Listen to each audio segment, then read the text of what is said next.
செடி, மரம், கொடி போன்றவை இயற்கை நமக்கு அளித்த வரப்பிரசாதம். இன்று உருவாகியுள்ள நகர சூழலில் இடப்பற்றாக்குறையை புறந்தள்ளி நம் வீட்டில் ஒரு மொட்டை மாடி இருந்தால் அங்கேயே ஒரு காய்கறி தோட்டம் அமைத்து நமக்கு தேவையான காய்கறிகள் மற்றும் கீரைகளை நாமே விளைவிக்கலாம், அதுவும் இயற்கை முறையில். இன்று விவசாயத்திற்கு பல வகையான பூச்சிக்கொல்லி மருந்துகள் மற்றும் ரசாயன உரங்களை பயன்படுத்துகிறோம். நாம் அன்றாடம் உண்ணும் உணவுகளில் எவ்வளவு ரசாயனங்கள் கலந்திருக்கின்றன என்பது நமக்கே தெரியாது. இயற்கையான முறையில் வீட்டுத் தோட்டம் அமைப்பதன் மூலம் நம் அன்றாட தேவைக்கான சத்து நிறைந்த காய்கறிகளை இயற்கை முறையில் உற்பத்தி செய்து கொள்ளலாம். இதில் மாடித் தோட்டம் உருவாக்குவதில் மண் நிரப்புவதற்காக தொட்டிகள், சாக்கு பைகள் மற்றும் பிளாஸ்டிக் பைகள் பயன்படுத்தப்படுகிறது. இவ்வாறு தன் வீட்டு மாடியில் ஒரு எழிலூட்டும் தோட்டத்தை அமைத்துள்ளார் மதுரையைச் சேர்ந்த ஜெயந்தி. காய்கறிகள்லாம் கடையில் வாங்கிக்கிட்டு இருந்தோம். அப்புறமேட்டு அதெல்லாம் இயற்கையான முறையில் தயார் பண்ணாமல் செயற்கையாக உரங்கள்லாம் போட்டு தயார் பண்ணுறாங்க.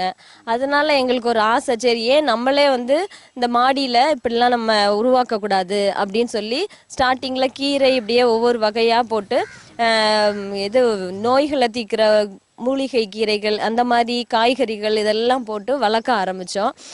எங்களுக்கு மட்டும் இல்லாமல் பக்கத்தில் இருக்கிறவங்களுக்கும் கொடுத்தோம். நிறைய பேர் எங்களை இதை பார்த்து எல்லாம் அப்ரிஷியேட் பண்ணிட்டுலாம் போவாங்க. நாங்கள் அவங்களுக்கு கொடுக்குறோம். அதை சாப்பிட்றதுனால அவங்களுக்கு மற்ற கடைகளில் வாங்கி சாப்பிட்ற காய்கறிகளை விட நம்ம கொடுக்குற காய்கறிகள் அவங்களுக்கு இன்னும் டேஸ்ட்டாக இருக்குது.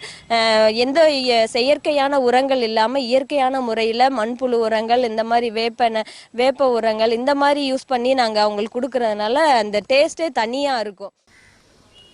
இன்றைய தலைமுறை குழந்தைகளின் கைகளில் பெரும்பாலும் தொலைக்காட்சி ரிமோட்டும் மொபைல் போன்களுமே விளையாடுகின்றன.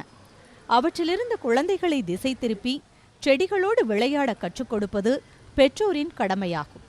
மேலும் சிறு குழந்தைகள் முதல் பெரியவர்கள் வரை உள்ளாகும் மன அழுத்தத்தை விடுவிக்கும் மருந்து ஜீவனுள்ள செடிகளுக்கு உண்டு. செடிகளுக்கு நீர் ஊற்றி மண் வாசனையுடன் கதை பேசி வளர்க்கும் போது நேர்மறை சிந்தனைகள் மனதில் ஊற்றெடுப்பது உளவியல் மருந்தாகிறது. விளையும் காய்கறியும் கீரையும் உடலுக்கு சத்தாகிறது. ஸ்கூலுக்கு போயிட்டு வந்தோடனையும் நான் குளிச்சுட்டு மொட்டை மாடிக்கு வருவேன். சுத்தம் பண்ணிட்டு இருப்பேன். அப்போ அம்மா காய் இதெல்லாம் பறிக்க வேணாமா அப்படின்னு அவங்க பறினாங்கன்னா அதை பறிச்சுட்டு கொடுத்துருவேன். அதுக்கப்புறம் என்னோட வேலையை கண்டினியூ பண்ணிடுவேன். காலை அல்லது மாலையில் ஒரு அரை மணி நேரம் இதற்காக செலவு செய்தால் போதும். மனதுக்கும் உடலுக்கும் சிறந்த பயிற்சி இதைவிட வேறு என்ன இருக்கிறது? உற்சாகமாக ஈடுபட்டு மகிழ்ச்சியான மாடி தோட்டத்தை அமைத்து அருமருந்தாக்கலாம்.